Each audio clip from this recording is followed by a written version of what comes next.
자, 이번 비디오에서는 하이퍼 파라메타 튜닝 프로세스에 대해서 살펴보겠는데요. 그 뉴럴 네트워크를 훈련시키는 데 있어서 우리가 결정해야 될 많은 그 초매개 변수들이 있습니다.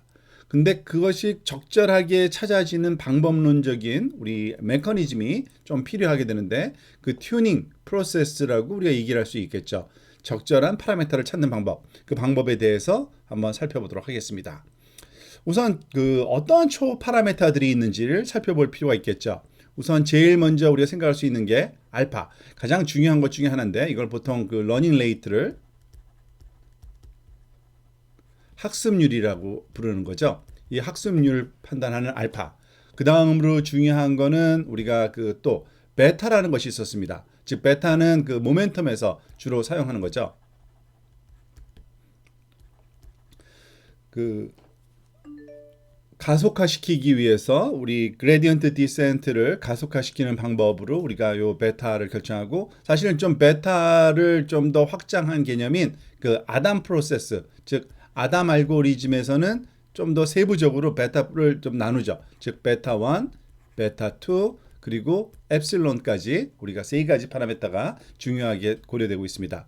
그리고 또 중요한 게 또 뭘까요? 넘버 오브 레이어. 당연히 우리가 그 층의 개수가 중요하고요. 그 각 층마다 갖고 있는 그 히든 유닛의 개수도 중요하죠.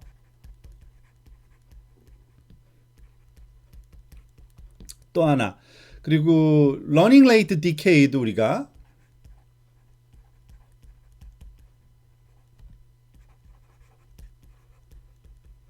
중요한 하나의 파라메터로 또 공부를 했습니다. 그리고 또 미니 배치 사이즈도 또 하나 우리가 중요한 중요한 하이퍼 파라메터라고 할 수 있습니다. 미니 배치 사이즈. 이 모든 것이 당연히 중요합니다만 우리가 그 조심해야 될 거는 그 어떤 순서로 어느 중요도로 이것을 그 정하고서 접근해 나가는지가 중요합니다. 우선 사실 제일 중요한 거는 그 소위 러닝 레이트, 이 부분이 가장 중요한 파라메터라고 할 수 있습니다. 보통 일반적으로요. 그리고 그 다음으로 중요한 거는 또 다른 컬러로 우리가 한번 표현을 해보면요. 예를 들어서 제가 녹색으로 한번 표현해 볼까요? 두 번째로는 이런 그 모멘텀. 우리가 그 모멘텀 파라메타, 모멘텀 개수인 베타는 보통 얼마를 주던가요? 우리가 0.9 정도 보통 주는 게 상례이긴 한데, 어쨌든 이것이 두 번째로 중요하고, 또한 그 히든 유닛의 개수가 또 중요한 우리의 그 파라메타라고 생각할 수 있습니다. 그리고 미니 배치 사이즈도 그 다음으로 중요한 우리가 고려의 대상이라고 또 볼 수 있습니다. 사실 일부러 지금 다른 색깔을 쓰고 있는데 그 빨강색으로 표시한 이것이 가장 중요한 most important라고 할 수 있고요.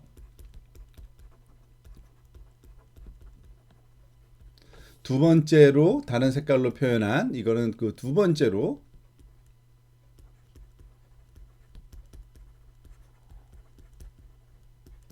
중요한 그것들을 우리가 초록색으로 지금 제가 이렇게 표현해 봤습니다. 그 다음 나머지들이 그 다음 세 번째 우리가 그 고려를 할 때 생각을 해야 되는 그 넘버 오브 레이어라든지 그리고 그 러닝 레이트 디케이 등을 우리가 고려할 수가 있겠습니다.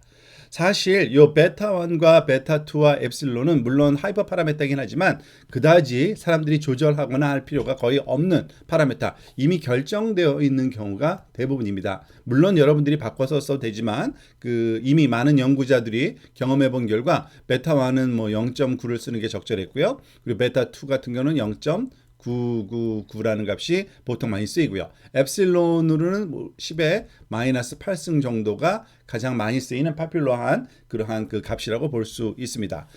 그런데 이런 그 중요도가 물론 이렇게 그 가장 중요한 알파와 그 다음에 베타 그리고 넘버 오브 히든 유닛, 미니 배치 사이즈 등등, 그리고 나머지 그 외에 그 넘버 오브 레이어즈라든지 러닝 레이트 디케이 이런 식으로 구분이 가능하긴 합니다만 이거는 전적으로 주관적인 판단이고요. 그 연구자들마다 좀 다른 의견을 가질 수가 있습니다. 하지만 대부분의 이런 그 트렌드를 갖고 있다라는 것을 알고 우리가 접근하면 좋을 것 같습니다. 자, 그런데 이제는 그 파라메타의 중요도는 알았지만 그 파라메타를 어떻게 구하는지도 또 알아야 되겠죠. 자, 그 내용을 한번 이번에 살펴보도록 하겠습니다.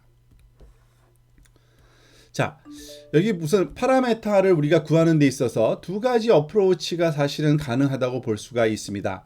하나는 그 무작위로 우리가 그 랜덤하게 그 파라메타를 한번 실험해 보는 거고 있고요. 또 하나는 격자 구조로 체계적으로 접근하는 방법이 있습니다. 그런데 결론을 먼저 말씀드리면 무작위 값으로 하는 것을 더 선호된다고 보시면 되겠습니다. 그리드로 격자 구조로 사용하지 말라는 얘기인데 그 이유가 뭔지를 잠깐 한번 살펴보도록 하겠습니다. 자, 예를 들어서 하이퍼 파라메타 두 개만 먼저 고려해 볼게요. 제일 중요하다고 우리가 생각한 뭐 알파라는 파라메타가 여기 있고요. 그리고 또 다른 파라메타인 뭐 엡실론을 이렇게 한번 생각해 볼게요. 자, 그런데 파라메타 1으로 우리가 한 5개 정도를 고려하고 싶다. 그리고 파라메타 그 2도 5개 정도. 그러면 격자 구조로 우리가 쉽게 생각할 수 있는 방법은 하나, 둘, 셋, 넷, 5개. 그리고 하나, 둘, 셋, 넷, 5개 해가지고 이 격자 구조로 체계적으로 모든 그 방향으로 하나씩 5개씩 우리가 그 샘플링을 해가지고 실험을 할 수 있겠죠.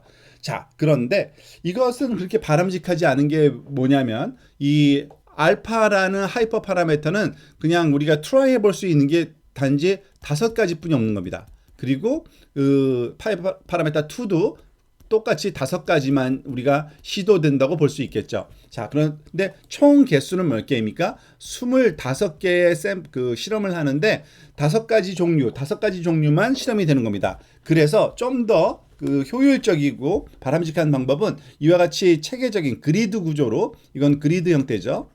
그 격자 구조 형태로 실험하는 건데, 그러지 말고 25개를 랜덤하게 뿌리자는 겁니다. 17, 18, 19, 20, 하나, 둘, 셋, 넷. 제가 임의로 25개의 점을 한번 찍어봤는데요. 자, 이렇게 되면 어떤 장점이 있냐면요. 그 하이퍼 파라메타 1 방향으로도 25가지를 시도하는 게 되고요. 그죠? 그리고 하이퍼 파라메타 2 방향으로도 25가지의 종류의 그 실험을 그 수행한다고 볼 수가 있습니다. 똑같이 전체 25번의 실습을 통해서 좀 더 많은 가지수의 파라메타 그 실습을 다양히 우리가 수행하는 좀 더 효율적인 방법이라고 할 수 있습니다. 물론 하이퍼 파라메타가 더 있을 경우도 마찬가지입니다. 예를 들어서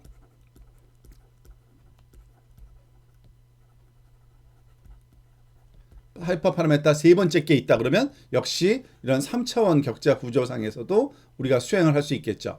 그리고 이와 같은 그 로직은 그대로 말하자면 반영될 수 있습니다. 즉 25가지만을 이 전체에 흩어놓아 놔도 우리가 다양한 25가지를 그 다양한 파라메타 방향으로 실습하게 되기 때문에 훨씬 더, 여기서는 25개를 또 하려면 어떻게 해야 됩니까?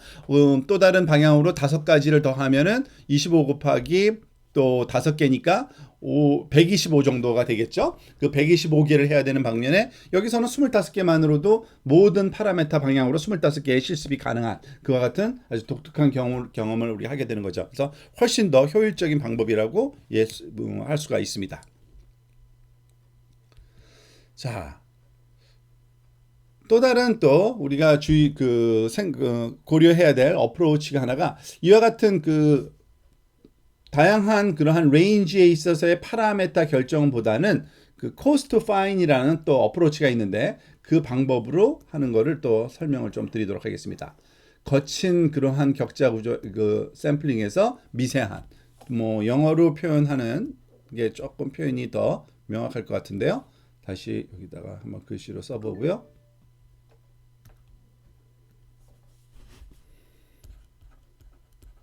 그러니까 코스한 그러한 그 그리드에서 미세한, 파인한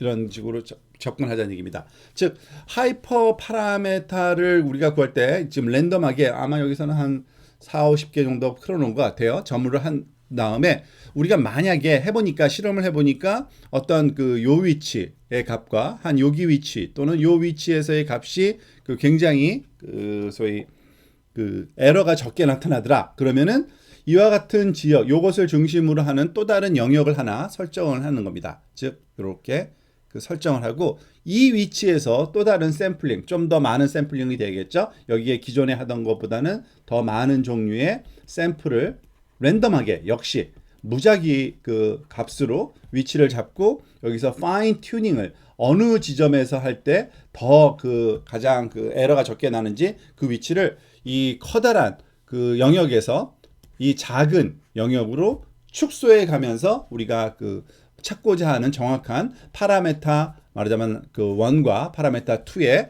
그 조합을 찾아내는지를 이렇게 거친 면에서 거친 그 샘플링에서 좀 미세한 샘플링으로 그 발전시켜 나가는 방식으로 하면은 보다 효율적으로 하이퍼 파라메타를 잘 찾는 탐색 과정이라고 우리가 이해하실 수 있겠습니다.